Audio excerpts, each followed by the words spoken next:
अस्सलामुअलैकुम वरहमतुल्लाहि ताला वबरकातुहू।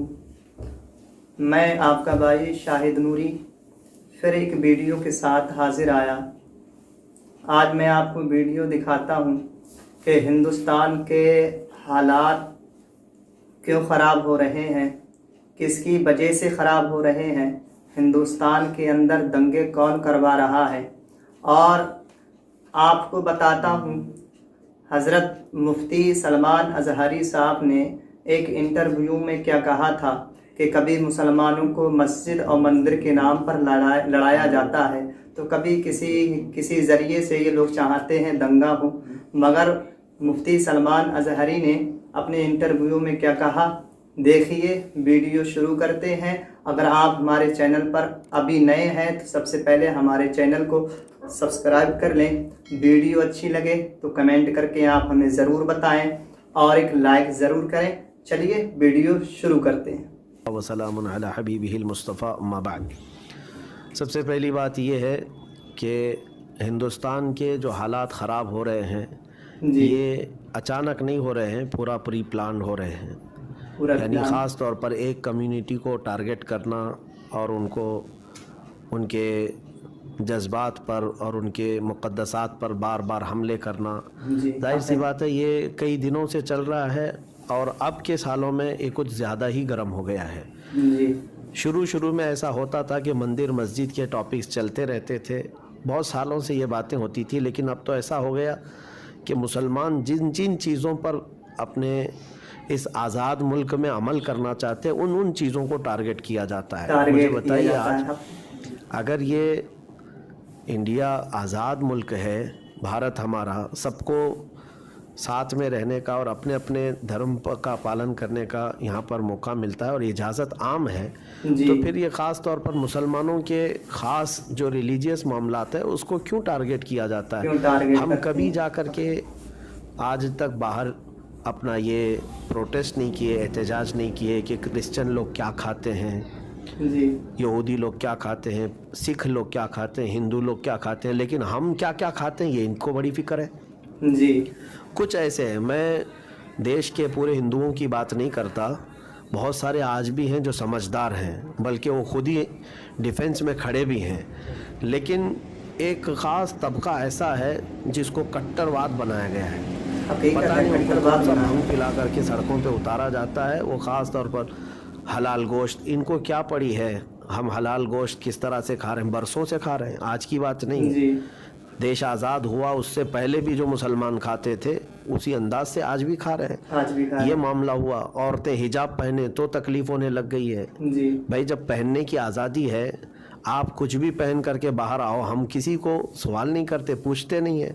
यहाँ तो नंगे भी घूम रहे हैं, लेकिन अगर हमारी औरतें, हमारी बच्चियां हिजाब पहनती हैं तो उस पर इनको आपत्ति क्यों है, तकलीफ क्यों है। इसका मतलब ये है कि इतने कठोर दिल हो गए हैं, इतने तंग दिल हो गए हैं कि ये बर्दाश्त किसी चीज़ को करने का इनके अंदर मादा है नहीं। जिसको टॉलरेंस कहा जाता है वो है ही नहीं इनके अंदर। एक होता है चीज़ों को बर्दाश्त करना, तहम्मुल। कभी कभार ऐसा होता है कि मेरी मर्ज़ी की चीज़ें नहीं होती हैं, लेकिन मैं अपनी मर्जी सब पर थोपना नहीं चाहता कि जो चीज़ मेरी पसंद की वो अगर मिल रही है तो ठीक है, लेकिन दूसरे को आज़ादी है वो अपनी पसंद का जो करना चाहे करे। उसके अलावा अब जो आपने सवाल किया है अज़ानों के मसले को लेकर, देखिए अज़ानों के मसले को लेकर के अगर खालिस ये जो नॉइज़ पॉल्यूशन की बात की जा रही है तो मैं कहता हूँ ठीक है, उस हद तक जो बचता है सबको बंद करना होगा। ठीक है, हम भी उसके हित में हैं, हम उसकी हिमायत करेंगे कि बहुत ज़्यादा बड़े शोर से आवाज़ करने की ज़रूरत नहीं है, ठीक है, लेकिन मसला यहाँ पर नॉइज़ पॉल्यूशन का नहीं है, बाज़ाब्ता एक कम्युनिटी को टारगेट करना और अजान ही इनको खलने लगी है। और उसमें फिर अजान के अल्फाज, उसमें क्या बोला जा रहा है क्या नहीं बोला जा रहा है, ये इस डिबेट में क्यों आ गया। ये जितने आतंकी मीडिया हैं, गोदी मोदी मीडिया, सब यही तो डिबेट करवा रहे हैं कि अजान के अल्फाज, अजान के वो अल्फाज। भाई तुम नॉइज़ पॉल्यूशन से आकर के कहाँ अटक गए हो। और रही बात, अब इसी से समझ में आ रहा है कि इनको मसला लाउड स्पीकर का नहीं है कि इसके ख़िलाफ़ अगर कोई ये कहता है कि अगर तुम लोग अजान लाउड स्पीकर पर बजाओगे तो हम मस्जिदों के बाहर हनुमान चालीसा करेंगे। जी और ये जितने कागज़ी शेर हैं, ये कपड़े के शेर हैं जो इस तरह के भोगते हैं, और इनका मौसम मौसम में शेर बनने का शौक़ होता है, हकीकत है, और बदलते भी रहते हैं। अब मैं आपको बताऊं, जिन लोगों ने भी कहा और जिसको भी इस तरह की तकलीफ़ है अजान से, मैं दावत देता हूं, आ जाओ भाई हमारी मस्जिदों के बाहर हनुमान चालीसा तुम्हें करना है, आओ करो। 5 वक्त आओ, 5 वक्त हमारी अजान होगी, तुम बाहर आकर के जो करना है करते रहो। लेकिन एक बात मैं कहूँगा, इंशाअल्लाह ये जो बजाने वाले हैं चंद दिन तक अजान सुनेंगे तो वो भी अल्लाहु अकबर ही कहेंगे इंशाअल्लाह। इंशाअल्लाह अजान में वो तासीर है कि पागल सही हो जाते हैं, जिन्नात भाग जाते हैं, शैतान भाग जाता है। तो ये भी जो शैतान अभी इनके अंदर हरकत कर रहा है, चंद दिन आने दो, 40 दिन आने दो। हाँ, मैं इस चीज़ को नहीं रोकूंगा, आपको मस्जिद के बाहर आकर के जैसा करना है, लेकिन साथ में अजान भी सुन करके जाओ। 5 वक्त आने दो, देखते हैं कितनी पाबंदी से आएंगे। फजर के टाइम पे, जोहर के टाइम पे, असर के टाइम पे, मगरिब के टाइम पे, इशा के टाइम पे। इस्लाम के मुतालिक ये बात मैं बता दूं, ये शहादत गहे उल्फत में है कदम रखना। लोग आसान समझते हैं मुसलमान होना, इतना आसान भी नहीं है कि तुम आज जो है लोगों को भड़काने के लिए और राजनीति करने के लिए ये सब मुद्दों को उठा रहे हो। पाबंदी करना ये एक अलग कमाल की बात है। अल्हम्दुलिल्लाह मैंने इतने दिनों में आज भी बहुत सारे हिंदुओं से ये बात सुनी है, बड़े बड़े उनके पंडित भी हैं, वो भी कहते हैं हम बचपन से हमारे मस्जिद के करीब रहते हैं, अजानों को हम बचपन से सुनते आ रहे हैं। आज ही मैं एक बड़े उनके एक दानिशमंद हैं हिंदुओं के ही, उनसे ये बात सुन रहा था। वो कह रहे थे कि मैंने एक बार सफ़र में इथियोपिया में 10 घंटे का उनका ट्रांजिट था, तो कह रहे थे कि मुझे थकान थी, घर पे फ़ोन भी बात नहीं कर सकता था उस वक्त, जो है एयरपोर्ट पे कहीं जाने का भी वो नहीं था, लेकिन कंटिन्यू मेरे उस वक्त एयरपोर्ट में जब थकान थी तो आवाज़ आ रही थी अल्लाहु अकबर एयरपोर्ट के करीब से। वो कहते हैं कि पूरी दुनिया के मुसलमान शायद उस अजान से उतना प्रभावित ना होते होंगे, उतना उनको सुकून ना मिला होगा जितना मुझे सुकून मिला था। मेरे तो वो ये बात कौन कह रहा है, एक गैर मुस्लिम है ऐसा नहीं है कि इन लोगों को पसंद नहीं। भाई आपके भजन बजते हैं, हिंदुओं के भजन होते हैं, और उसके अलावा गुरुद्वारे में जो है वो लोग अपने हाँ संगीत गाते हैं। इसके अलावा क्रिश्चियन लोग भी अपने चर्च में जो भी उनका हफ्तावारी होता है, लेकिन किसी ने आज तक एक दूसरे पर इस तरह इस आवाज़ को लेकर के वो नहीं किया। हिंदुस्तान में तो ये सब चीज़ें चली रही थी, लेकिन अब कुल मिलाकर के ये समझ में आया कि ये जितने संघी हैं इनका दिल जो है चूंटी के दिल से भी छोटा है, कि किसी को बर्दाश्त नहीं कर पाते। यही तो बात है कि आज ज्ञानवापी मस्जिद के मसले में भाई पूरी सैकड़ों मंदिरें तुम्हारी हैं, वहाँ पर क्या कमी है, कितनी मंदिरें कितने वहाँ पर हैं, एक मस्जिद तुम बर्दाश्त नहीं कर पा रहे हो। इसी से पता चलता है कठोर दिल है।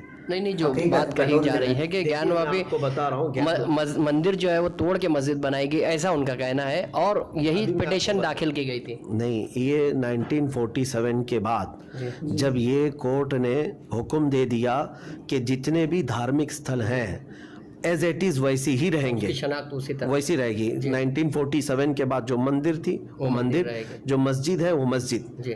तो ये तो 1947 के बाद तो नहीं बनी है ना जी। ज्ञानवापी की तारीख तो बहुत पुरानी है जी। इसका मुकदमा तो 1937 में 35 में भी गया है कोर्ट में जी। आपको पता होगा 1935 में भी कोर्ट में इसी तरह की पिटीशन गई थी जी।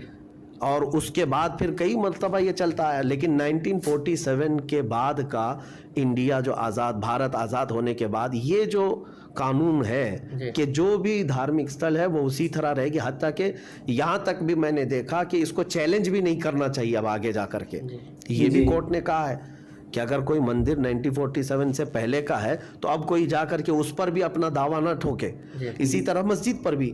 तो ये चीज़ जब है मुस्तहकम है तो अब क्यों ज़रूरत पेश आ रही है इस चीज़? जिस तरह से यानी बाबरी मस्जिद का फैसला जो है राम मंदिर के हक में आया, तो उसके बाद जो है कुछ ताकतें जो है इस तरह की कोशिश कर रही है, तो क्या लगता है आपको कि मुल्क में और नफरत पैदा करने की कोशिश है? भाई हुकूमत भी तुम्हारी, अखबार भी तुम्हारा, सारी चीज़ें तुम जैसा चाहे वैसे कर लोगे। हकीकत है। आप बताइए, मुफ्ती सलमान अजहरी साहब ने कितना अच्छा पैगाम दिया है। गोदी मीडिया और कुछ चमचे हैं जो हिंदुस्तान के अंदर नफ़रत फैला रहे हैं, उन सब की पोल मुफ्ती सलमान अज़हरी ने खोलकर सामने रख दी है। तो आप बताइए, आपको हमारी वीडियो ये कैसी लगी? अगर वीडियो अच्छी लगी हो तो हमें कमेंट करके ज़रूर बताएं, और अगर हमारे चैनल को अभी तक सब्सक्राइब नहीं किया है तो हमारे चैनल को सब्सक्राइब कर लें और एक लाइक ज़रूर करें। आज के लिए इतना ही काफ़ी। खुदा हाफिज़। अस्सलामु अलैकुम व रहमतुल्लाह।